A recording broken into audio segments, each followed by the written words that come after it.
Let me take you to Paris, August 1572. A city on edge. Bells toll softly in the distance. Candles flicker in chapel windows. To the world, it looked like peace had finally come. A royal wedding was about to unite France as bitterly divided Christians, Catholics, and Protestants after years of bloody civil war. But behind the smiles, behind the silks, and the perfumes of the royal court, something sinister was being planned. What began as a celebration would descend into one of the most horrifying massacres in European history. A night when the streets of Paris flowed with blood, and even heaven seemed to turn its face away. This is the story of the St. Bartholomew's Day Massacre, France's darkest hour, born of faith, fear, and betrayal. To understand the massacre, we have to go back. France in the 16th century was a nation tearing itself apart. The Protestant Reformation had spread like wildfire through Europe, challenging the Catholic Church's authority. In France, the Protestants were called Huguenots, and they were growing in number, power, and defiance. But their rise enraged the Catholic elite, especially the powerful House of Guise and the devout Queen Mother, Catherine de' Medici. The kingdom became a powder keg, one spark away from explosion. Assassinations, riots, and massacres scarred the land long before St. Bartholomew's Day ever dawned. And in the middle of it all stood a young king, Charles IX, too weak to rule, too easily swayed by his mother's iron hand. In 1572, a marriage was proposed to bring peace. Marguerite de Valois, the Catholic king's sister, would wed Henry of Navarre, a Protestant prince and leader of the Huguenots. It was supposed to unite France, a truce sealed not by war, but by love. Protestant nobles poured into Paris for the royal celebration. They came unarmed, trusting the king's promise of safety. They attended masses, feasts, and dances alongside their Catholic rivals, but whispers spread like smoke in the shadows. Catherine de' Medici feared the growing influence of the Huguenots, especially Admiral Gaspard de Coligny, a man who had the king's ear. To her, Coligny wasn't just a political threat, he was a danger to her family's survival, so she decided to silence him. On August 22, 1572, a shot rang out in Paris. A gunman fired from a window, striking Admiral Coligny in the hand and arm. He survived, but the message was clear. The Huguenots demanded justice. They confronted the king, and suspicion fell on the Catholic Guise family. The city grew tense. Protestants feared another civil war. Catholics feared revenge.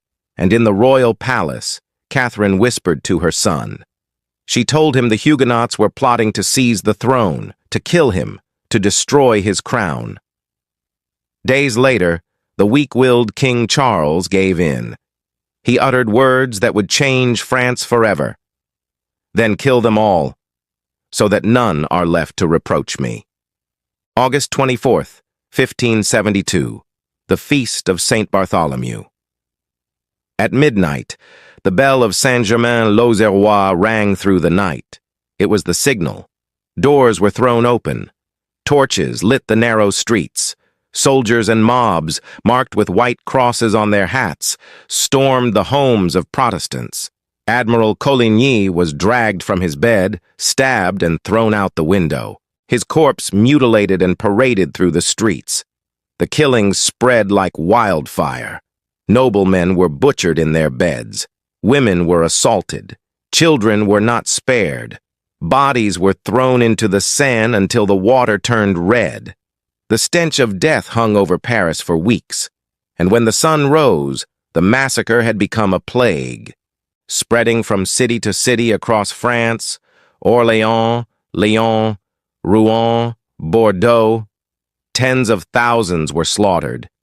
If stories like this make you question what we think we know about history, and if you want to uncover the truth behind the events that were meant to be forgotten, subscribe to Tortured Past. Because history wasn't just written by the victors, it was stained by them. When the massacre ended, France was drenched in silence. Corpses lined the streets. Survivors hid in fear. King Charles IX tried to justify the killings as an act to save the state. The Pope in Rome reportedly celebrated with a Te Deum, a hymn of thanksgiving. But even among Catholics, whispers of horror spread. Henry of Navarre, the groom himself, was spared. On one condition: he must convert to Catholicism. He did.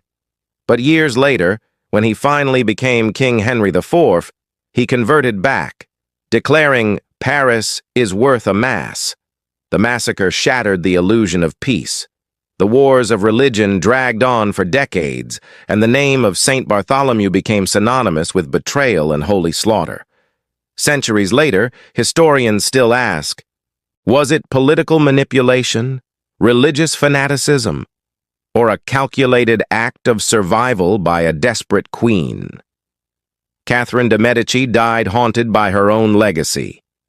Charles IX, racked with guilt and nightmares, claimed to see the ghosts of the dead every night. He died young, coughing blood, some say, cursed by the massacre he ordered. The St. Bartholomew's Day massacre wasn't just a crime of faith. It was a warning about what happens when fear, power, and religion become one. History remembers kings and queens for their victories. But the blood of August 1572 reminds us that peace built on deceit never lasts. If you believe history should be told with all its shadows, then stay with us. Because here on Tortured Past, we don't just tell stories. We remember what the world tried to forget.